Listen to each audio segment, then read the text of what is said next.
ಏನು ಹಿಂಗೆ ಬಂದರು ಯಾರನ್ನ ಬಂದರೆ ಸುಮ್ಮ ಕಲ್ಲು ತಂದು ಹೊಡಿಯೋದು, ಸುಮ್ಮ ಮಲ್ಕೊಳೋದು, ಅದೇ ಬಾಯಿಗೆ ಬಟ್ಟೆ ತುರ್ಕೋದು ಇದು ಮಾಡಿಸ್ತಾರೆ. ಅಲ್ಲಿ ಅವರು ಅಡ್ಮಿಟ್ ಮಾಡ್ಕೊಳ್ರಿ, ನಾ ಮನೆಗೆ ಬರೋಕ್ಕಾಗಲ್ಲ, ಕಲ್ಲು ಗುಂಡಿ ಮನೆಯಾಗ ಅಡುಗೆ ಮಾಡಿದ್ದೆಲ್ಲ ಹೊರಗೆ ಹೊಸ್ಯಾಕೋದು, ಮಕ್ಕಳನ್ನೆಲ್ಲ ಸೇರ್ದಂಗೆ ಹೊಡೆಯೋದು ಬಡಿಯೋದು, ನನ್ನ ಸೇರ್ದಂಗೆ ಹೊಡೆಯೋದು.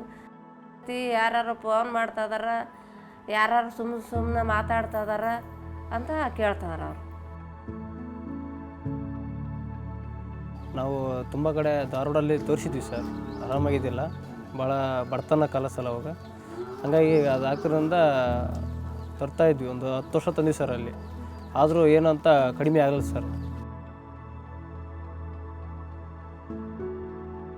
15 ವರ್ಷದನ್ನ ಕಾರಣ ತಂದು ಗುಳಿಗೆ ಹಾಕಿ ಭಗವಂತ ಕಣ್ಣನ್ನು ಮುಚ್ಚವಲ್ಲ. ಯಾಕೆ ಇಟ್ಟು ಕಷ್ಟ ಕೊಟ್ಟದ್ದ, ನಾನನ್ನ ಸಾಯವಲ್ಲೇ, ನನ್ನ ಗಂಡನ ಸಾಯವಲ್ಲ, ಯಾಕೆ ಇಟ್ಟು ಕಷ್ಟ ಕೊಟ್ಟದ್ದನಪ್ಪ ದೇವ್ರೆ ಅಂತಂದು ಅಲ್ಲಿ ಭಗವಂತ ಮುಟ್ಟೋಗ್ಬಿಡ್ತು ಸರ್. ಗಿಡದಾಗ ಕುತ್ಕೊಳೋದು, ಹಳ್ಳದಲ್ಲಿ ಕುತ್ಕೊಳೋದು ಆ ಥರ ಎಲ್ಲ ಮಾಡತ್ತ. ಅವು ಮಾಡಿದವಲ್ಲ ನೆನವಲ್ಲ, ನಾನೇನು ಮಾಡಿಲ್ಲ, ಸುಮ್ಮನೆ ಹೇಳ್ತಾಳ ಅಂತ ಅವ್ರು ಹೇಳ್ತಾರೆ. ಜನಕ್ಕೆ ಯಾರು ಬರೋಕ್ಕೆ ಎದುರತ್ತು, ನಮ್ಮ ಮನೆ ಹತ್ರ ಬರೋಕ್ಕಂದ್ರೆ ಎದುರಾರು. ಇಲ್ಲಪ್ಪ ಅಲ್ಲಿ ಹುಚ್ಚಾದನ ಹೋಗೋದಿಲ್ಲ ಅವು ಅಂತಂದು ಭಾಳ ಎದುರಾರು.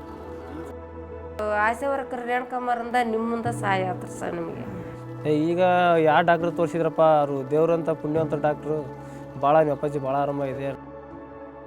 ಸಂಬಳ ಬರಂಗೆ ಮಾಡಿಸಿದ್ರ, ತಿರ್ಗಾ ಇದು ಗುಳಿಗೆ ನಮಗೆ ಎಂದು ರೊಕ್ಕ ಇಸ್ಕೊಂಡಲ್ಲ, ಗುಳಿಗೆ ಫ್ರೀಯ ಬರ್ತಾವೆ. ನಮ್ಮ ಅಪ್ಪಾಜಿ ತೋರಿಸಿದ ಮೇಲೆ ಒಂದು 10 ಜನ ತೋರಿಸಿದ್ರು, ಅವರು ಎಲ್ಲ ಆರಾಮಾಗ್ಯಾರ ಸರ್. ನಿಮ್ಮ ಕೈಗೂಡದಿಂದ ಬೆಂಗಳೂರು ಡಾಕ್ಟ್ರಿಂದ ನಮಗೆ ನಮ್ಮ ಮುತ್ತೈತನಕ್ಕಾಗಲಿ, ನನ್ನ ಗಂಡನ ಸಹಾಯಕ್ಕಾಗಿ ನಮ್ಮ ಜನ್ಮ ಸಾರ್ಥ ಆಯ್ತು.